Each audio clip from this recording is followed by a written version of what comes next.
Hello beautiful people, what is up? Welcome back to my channel. My name is Lexi and in today's video I am going to be celebrating my birthday, which is super exciting. My birthday is coming up this week. I will be turning 20 and in honor of that I thought I would sort of go through my history of books, basically 20 years of books I have been reading or being read to at least for pretty much all of my life. So I thought it was super cool to go through that and sort of see how my reading tastes have evolved throughout the years and how I've ended up where I'm at today. I, again, don't have a perfect memory because it's 20 years of books throughout my entire life, and obviously I don't remember a whole lot from when I was a tiny child, but I do know what my parents have told me, and sort of I have vague memories of the things that I was into, so I'm gonna recount this to the best of my abilities. Anyway, let's kick it off. When I was around the age of maybe 2 or 3, I would have my parents read science books to me before bed every night. I especially loved ones about space and dinosaurs. That was my favorite thing, and like the human body. Pretty much any science book I would have them read to me at night. I thought it was super cool and I loved it a lot. So that went about until I learned that's actually how I started learning to read, because I would like read along with them and figure it out on my own eventually. But I actually started learning to read with these little like tiny books that my aunt, who was a teacher, gave to me, and I don't remember what they're called, but I really enjoyed learning how to read, and that was probably around the age of 3 or 4 that I would develop those skills. Eventually I got good enough to start reading small little chapter books, so some of my favorite ones to read around this time, which would be probably 4 or 5, were the like magic fairy books, like the Ruby Fairy or whatever. I forget exactly the name of the series, but I know I was absolutely obsessed with them. I also really loved Dick and Jane. I remember going to my grandmother's house and reading it all the time because it was absolutely one of my favorite books.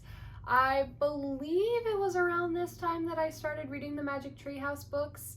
I know I was absolutely obsessed with them growing up, and I think it was around this time. It might have been a little bit later, but it was definitely within the kindergarten to like 2nd grade time frame. So, speeding along here, in 1st grade, I was still in that sort of like phase. I was also pretty obsessed with, I started reading like smaller chapter books, so I think 1st grade is actually when I got into the Magic Treehouse, and I would also start reading different like random chapter books. I remember one that I would always read with my dad that was super funny. It was called Sir Farts-a-Lot, which was a whole nother thing, but this was around the time when I realized that book fairs were a thing and they were super fun. They were like my absolute favorite thing in the entire world because I loved getting books. 2nd grade is when things really started turning around. By this time I was a super developed reader, especially for my age. I had been reading like 5th grade level books in kindergarten because I feel like most people who are readers were like that too. I'm not super special or anything, but I was that kid for my school. So by 2nd grade, I started reading the Percy Jackson books on recommendation of my 2nd grade literature teacher, hoping and praying that the TV show does it justice. Woohoo!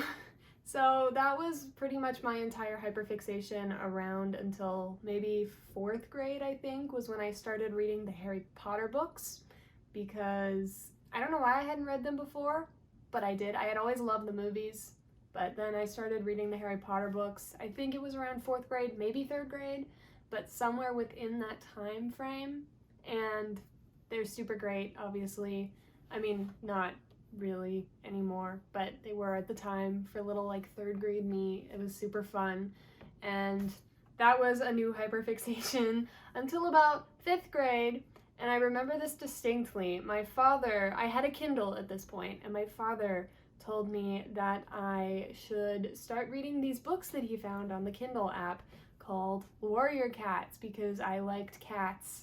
And you know, if you know anything about anything, you know what the Warrior Cats books are, and you know that it is a rabbit hole one does not need to go down.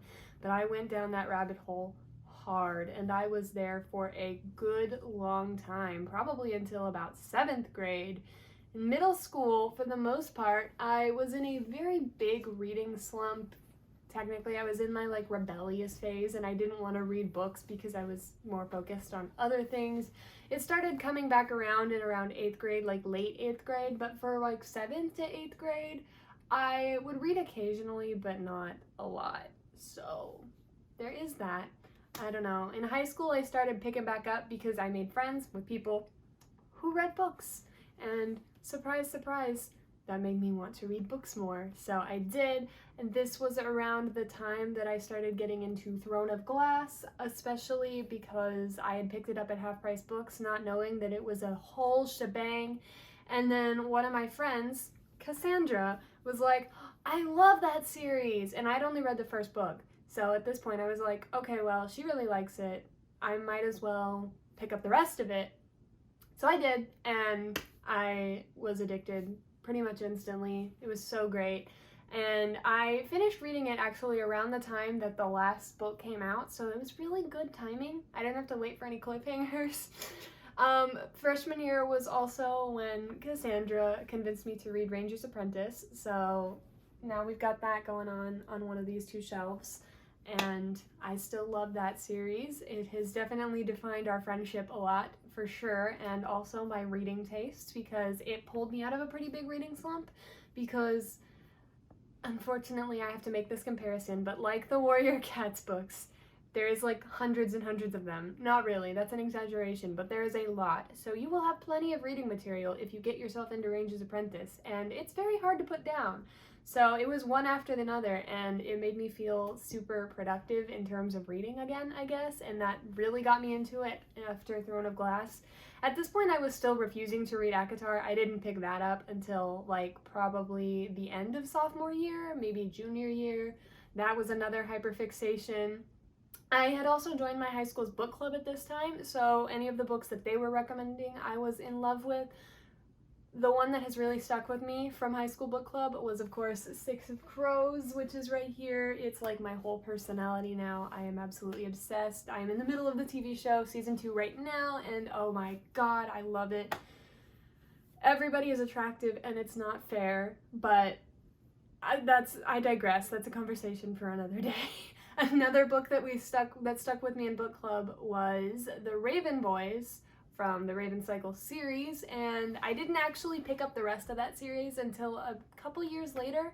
In fact, I only just ended up finishing it last year during freshman year of college, but I did really fall in love with the first book. I just didn't have a chance to get my hands on the rest of them for a good while because I had the first book in hardcover and I wanted the rest of them in hardcover, and I couldn't find it, and it made me sad. So boo-hoo, but I have them and I read them, and all is well now. I love them to death. So thanks, high school, for giving me that little tidbit. And then, of course, after that came ACOTAR, and to this day, my current hyperfixation is still Red, White, and Royal Blue, which I read around this time, I think. Maybe a little later. It was either sophomore or junior year. Pretty sure it was junior year, but I really loved it. I still love it. It's one of my favorite books. I also picked up Darius the Great Is Not Okay by Adib Khorram during sophomore year at a book convention when I actually met the author, and he is one of the nicest men you will ever meet. He signed my book. I have prints of the characters. It's so good. I love that series. So that was my hyperfixation for a while. And from then on, it's just been pretty much different YA fantasy books and now more adult fantasy books as I am entering my 20s. Woohoo!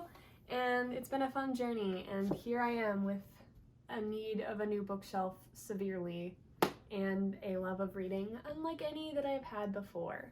So that's been 20 years of books, I suppose.